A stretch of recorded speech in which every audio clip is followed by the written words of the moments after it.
Kom ons bestudeer die woord van God met die preektitel, Die storie van moeder. Die storie van moeder is in die boek wat in 2016 deur Melchizedek Publisering gepubliseer is. Laat ek dit vir julle lees. Die woord Ethopia in Thomas More se roman Ethopia beteken geen plek nie.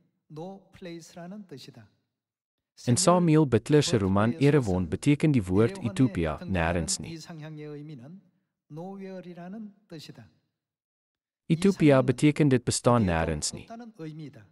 Bestaan dit egter werklik nie? Ons lewe is 'n kort maar lang reis. Deur daardie reis kan ons die teenwoordigheid van die lewe voel. Ek dink die Ethopie waarna ons gesoek het, is dalk in moeder se omhelsing.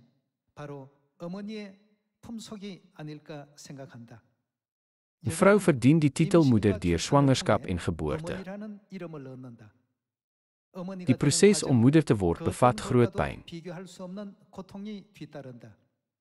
Ten spyte hiervan sê moeders dat selfs die pyn geluk is. Hoe kan hulle die pyn van bevalling as geluk beskou en lief wees vir hul kinders wat die grootste pyn bring?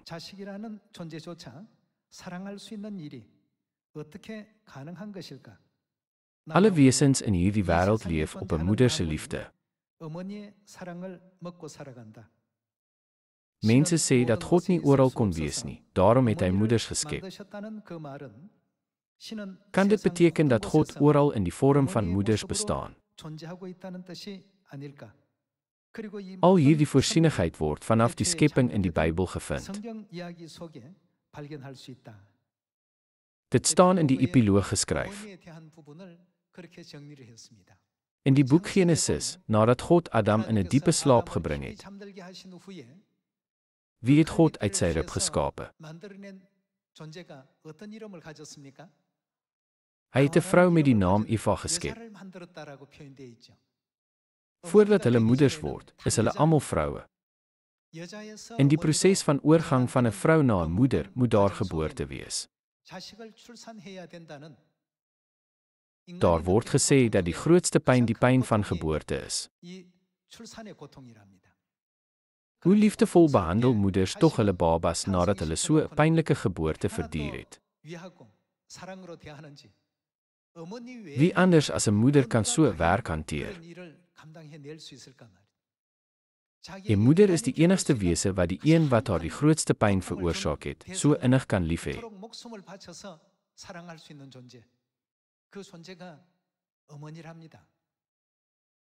Daarom, terwyl ek die boek Die Storie van Moeder gelees het ek besef dat die lewens van moeders geërf word van hul eie moeders, wat 'n lewe van opoffering en toewyding vir hul kinders lei.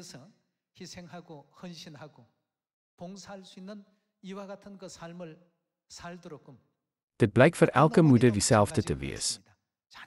As dit ter wille van haar kinders is, verneder sy haarself alhoewel sy geag word.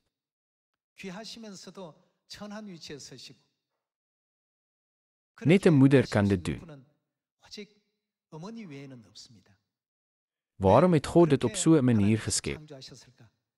Kom ons bestudeer vandag die Bybel hieroor.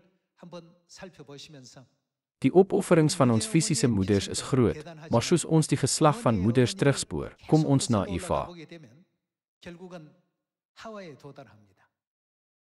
Wie is Eva volgens die Bybel? Sy is die vrou van Adam. Volgens Romeine hoofstuk 5 vers 14, wie verteenwoordig Adam? Hy verteenwoordig Christus, ons geestelike Vader. In die Bybel word na ons geestelike moeder verwys as Eva. Sy is die een wat die moeder geword het van almal wat lewe. In Galasiërs staan daar, die Jerusalem daarbo is vry, sy is ons moeder. Ook 'n moeder mis haar moeder dikwels.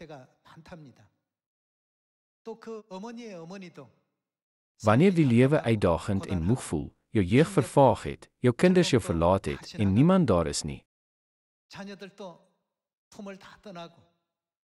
As jy gevra word, wie mis jy die meeste? Selfs die bejaardes antwoord dikwels moeder.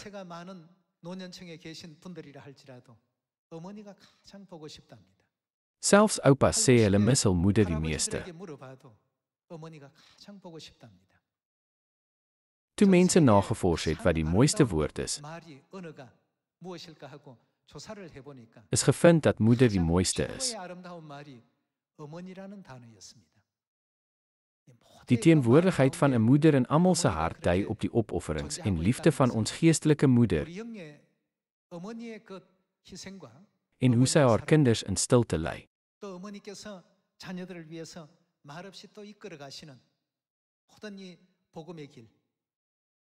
Al hierdie dinge dra by tot 'n universele verlange na moeder.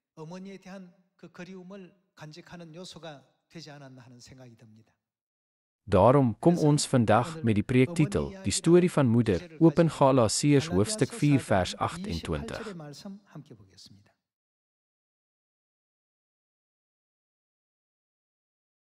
Galasiërs hoofstuk 4 vers 28. En julle broers is net soos Isak, kinders van die belofte. Maar soos hy wat op 'n natuurlike manier verwek is, destyds die een vervolg het, wat deur die werking van die Gees verwek is, so gebeur dit ook nou. In vers 28 staan daar geskryf dat ons kinders van die belofte is soos Isak. Dit is hoe die Bybel diegene beskryf wat in God glo en gered sal word. Laat ons dan 1 Johannes hoofstuk 2 oopmaak om te sien watter belofte God aan ons gemaak het.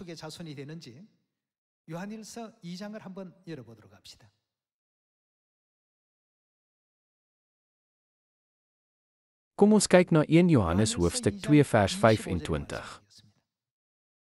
En dit is die belofte wat hy aan ons gemaak het. Wat het hy ons beloof? Die ewige lewe.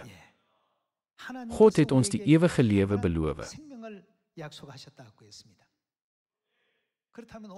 Vandag se preektitel is die storie van moeder. Kan ons die lewe van 'n moeder skei? Sonder 'n moeder kan die lewe nooit bestaan nie. Sonder 'n moeder sou ons niks kon praat, loop of aanvoel nie.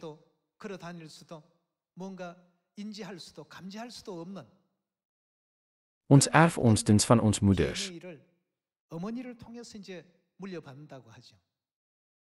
Daar is meer as 60 triljoen selle in die menslike liggaam. Daar word gesê dat die helfte van ons gene van ons vader afkom en die helfte van ons moeder. Maar net die moeder se mitokondriale gene word aan ons oorgedra. Dit beteken dat ons nie volkome mense kan word sonder 'n moeder nie. Daarom kan ons nie die lewe sonder 'n moeder hê nie. Kom ons kyk van naderby na die wil van God in verband hiermee. Kom ons sien Openbaring hoofstuk 4 vers 11.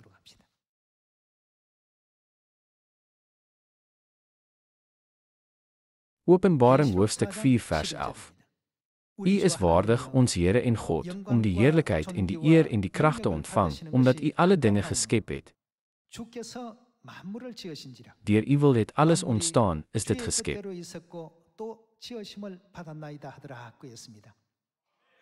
Alle dinge is deur God geskep. Deur wie se wil het alle dinge tot stand gekom? Deur die wil van God. Kon God dan nie alle dinge geskep het om deur 'n vader sonder 'n moeder gebore te word nie? Hy is die almagtige God. Hy het dit egter nie gedoen nie, maar in plaas daarvan het hy gemaak dat alle kinders slegs deur 'n moeder gebore word.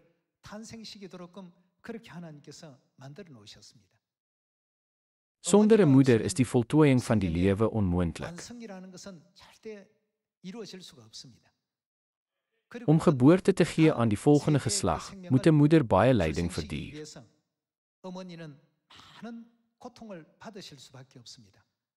Daarom kan ons sê dat die woord moederpyn, opoffering, lyding en angs bevat.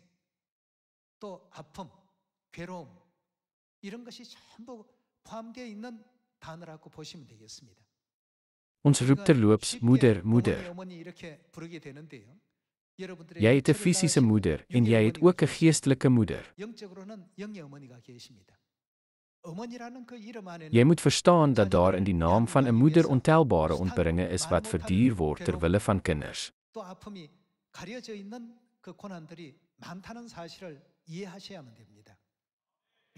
Die naam moeder is nie 'n naam wat net ontstaan nie.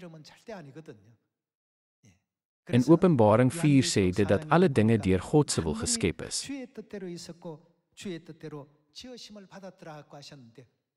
In God se voorsienigheid word al die lewende wesens deur 'n moeder gebore, nie deur 'n vader nie. Net soos alle wesens fisiese lewe deur hul fisiese moeders beerf, kan die ewige lewe nie geërf word sonder ons geestelike moeder nie. 영의 어머니가 존재하지 아니하고는 절대 물려받을 수가 없는 것입니다. Om ons hiertoe wakker te maak, het God alle skepsels ontwerp, die visse in die see, die voëls in die lug en die diere op die land om lewe deur hul moeders te beerwe. 각각의 어머니를 통해서 전부 생명을 물려받도록끔 하나님께서는 그리 만들어 놓으셨습니다. Dit leer ons dat net soos fisiese lewe deur ons fisiese moeder gegee word, moet daar ons geestelike moeder wees wat ons die ewige lewe gee, nie waar nie? God maak ons wakker vir die feit dat die ewige lewe nie gegee kan word sonder ons geestelike moeder nie. Bestaan die geestelike moeder dan in die Bybel? Die Bybel moet van alles getuig. Wat die Bybel getuig is belangriker. Deur Genesis hoofstuk 1 kom ons bevestig dat ons geestelike moeder het wat ons die ewige lewe gee. Kom ons gaan na Genesis hoofstuk 1 vers 26.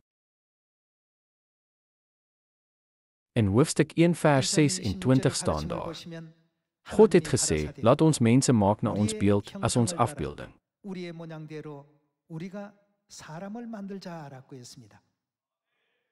As God die Vader alleen die mensdom geskep het, moes hy gesê het, ek sal maak, in plaas van om te sê, kom ons maak.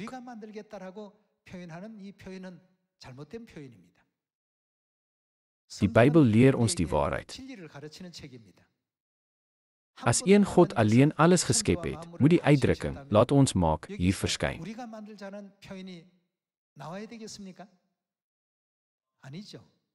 Nee, dit behoort nie.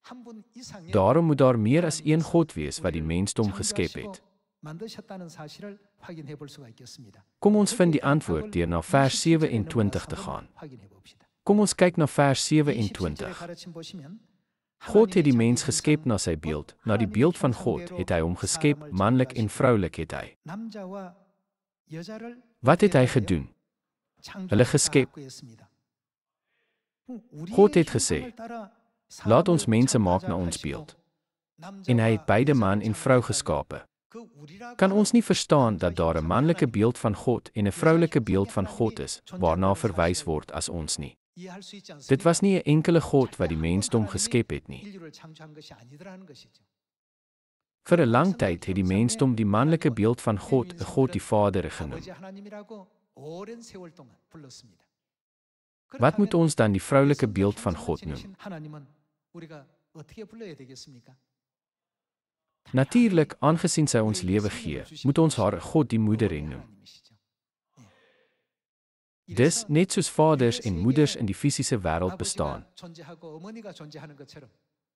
bestaan beide God die Vader en God die moeder in die geestelike wêreld. Dit is die belofte wat hy aan ons gemaak het, die ewige lewe.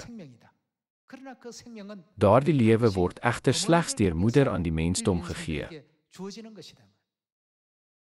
Het die mensdom nie hierdie beginsel geleer terwyl hulle in die fisiese wêreld geleef het nie? Kinders kan nie sonder hul moeders gebore word nie, en hierdie feit is selfs aan klein kindertjies bekend. 알 수 있는 대목입니다. Net so om geestelike lewe te ontvang, moet ons geestelike moeder hê. Aangesien ons die manlike beeld van God, God die Vader noem, moet ons natuurlik die vroulike beeld van God, God die Moeder noem. 당연히 어머니 하나님 되셔야 되겠습니다. Daarom het God die Vader en God die Moeder saamgewerk om die mensdom te skep. 하나님이 인류 인생들을 창조하시는 그 창조의 사역에 함께 하셨고 En ook om die arrogansie van die mensdom wat die toring van Babel gebou het te werk. 함께 또 그 사역에도 동참을 하시고 Dit is die rede waarom 'n meervoud selfstandige naamwoord, Elohim, in die Bybel gebruik word. 바로 거기에 있었던 것입니다. Die rede waarom Elohim, meervoud selfstandige naamwoord, gebruik word, is nie omdat die Bybel 'n gebrek aan enkelvoudige selfstandige naamwoorde het wat na God verwys nie. Is daar nie die enkelvoudige selfstandige naamwoorde Eloah en El in nie. El is 'n enkelvoudige selfstandige naamwoord wat gebruik word om na een God te verwys. Regdeur die Bybel kan ons egter sien dat die woord Elohim vir God meer as 2500 keer gebruik is. Dit is so opgeteken in die oorspronklike tekste van die Bybel, wat dit selfs deur Bybelwetenskaplikes onmiskenbaar maak. Dis, slegs wanneer daar moeder is, kan die mensdom wat God se belofte ontvang. Wat is God se belofte? Dit is die ewige lewe. Ons ontvang daardie belofte, die ewige lewe, om na ons hemelse tuisland terug te keer, nie waar nie?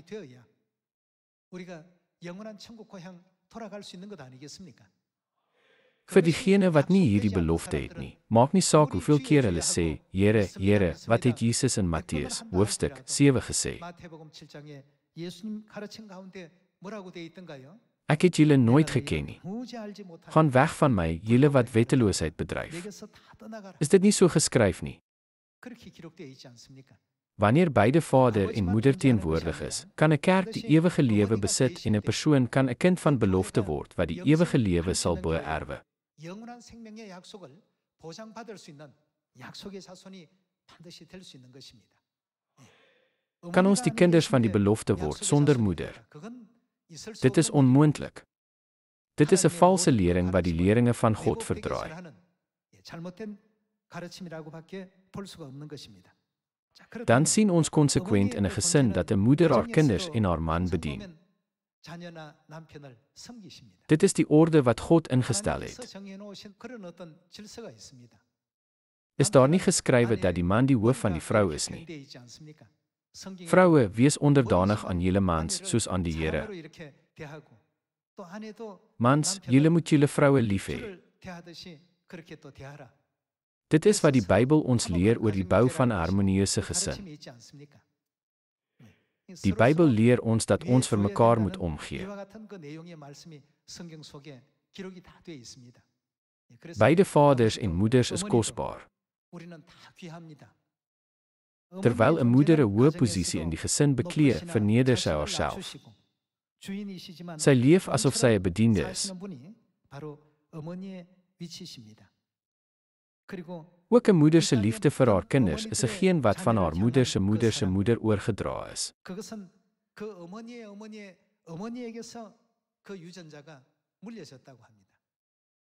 As ons terugspoor na die oorspronklike oorsprong, eindig ons by Genesis hoofstuk 3 vers 20. Kom ons kyk na Genesis hoofstuk 3 vers 20. Hoofstuk 3 vers 20. Die mens het sy vrou Eva genoem, want sy is die een wat sou sy word? Die moeder geword het. Die woord moeder kom dadelik. Sy het die moeder geword van al die lewendes.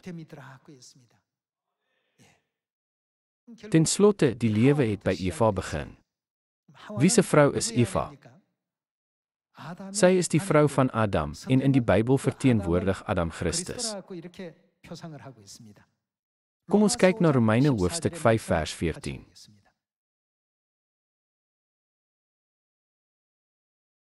In hoofstuk 5 vers 14 staan daar geskryf: Nietemin het die dood van Adam af tot by Moses geheers, ook oor die mense wat nie gesondig het op dieselfde wyse as wat Adam oortree het nie. Adam is.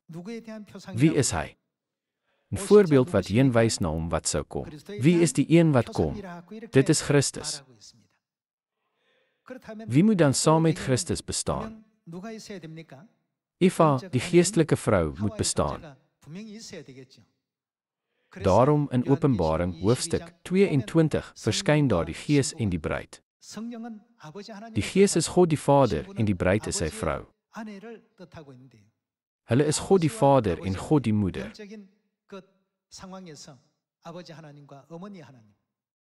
Ook in Openbaring 21 verskyn die lam en die vrou van die lam. Al hierdie soortgelyke inhoud is in die Bybel opgeteken.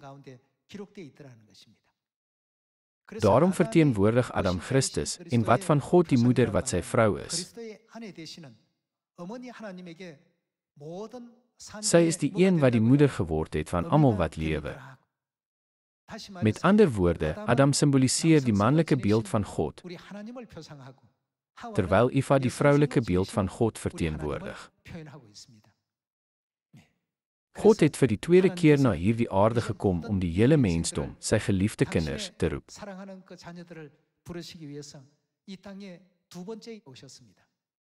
2000 jaar gelede met sy eerste koms, het hy die evangelie in Galilea verkondig.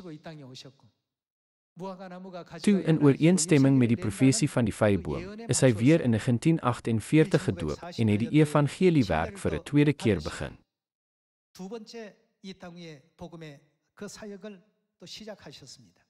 Toe ter vervulling van die profesie van Dawid, het hy na die hemel opgevaar nadat hy die 37-jarige evangeliebediening voltooi het. Deur apostel Johannes in Openbaring hoofstuk 22 het hy ons wakker gemaak dat alle mense in die wêreld God die Moeder moet erken en na haar moet terugkeer.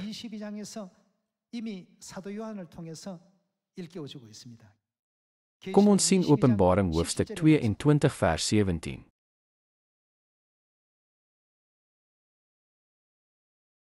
En die Gees en die bruid sê, kom.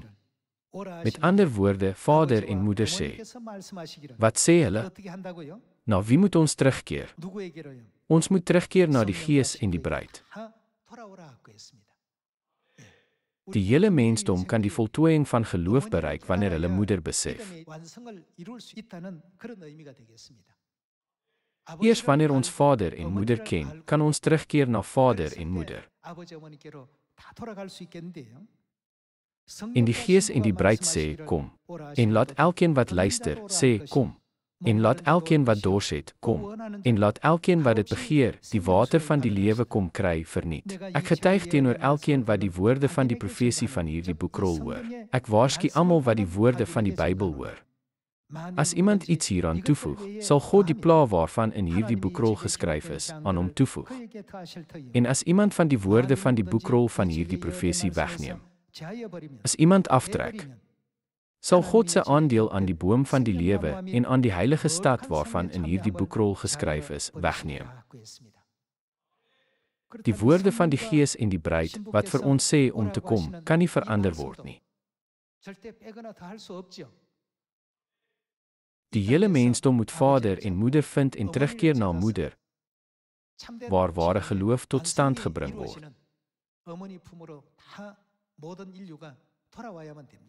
Word daar nie in Jesaja, hoofstuk 60 geprofeteer dat as gevolg van die lig, seuns van ver afkom en dogters op die heup gedra word nie? Kom ons bevestig dit in Jesaja, hoofstuk 60.